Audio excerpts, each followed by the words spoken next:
If you need to write a will in the state of New York, I'm going to show you exactly how to do it, and you can use this template to customize for your own specific needs.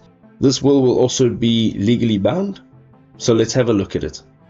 So yes, creating a will and last testament within the state of New York is relatively simple. We're going to go straight in and give it a heading, last will and testament, and we're going to start off by declaring your name. This will be your full name. You're going to also add your residential address and the country that you're in. In this case, we are in the United States of America, and we are going to state the state that we're in. This is New York, and this is to be declared as my last will and testament.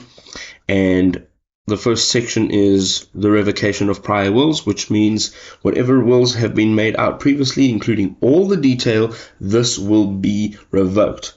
Also, you are needing to appoint an executor. So in this section here, you are going to appoint whoever it is as an executor. You need that full name in over there of this will.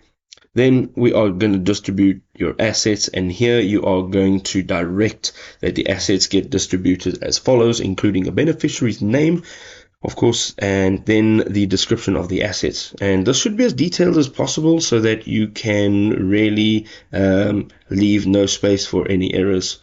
And of course, you can add in as many beneficiaries as you need, and you can do it as many details as you'd like.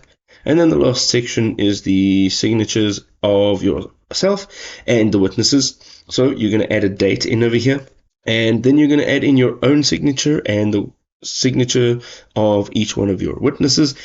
And thereafter, you can even add their full name if you feel so necessary. So this is a great little structure for a last will and testament for a will in New York. I hope this was helpful.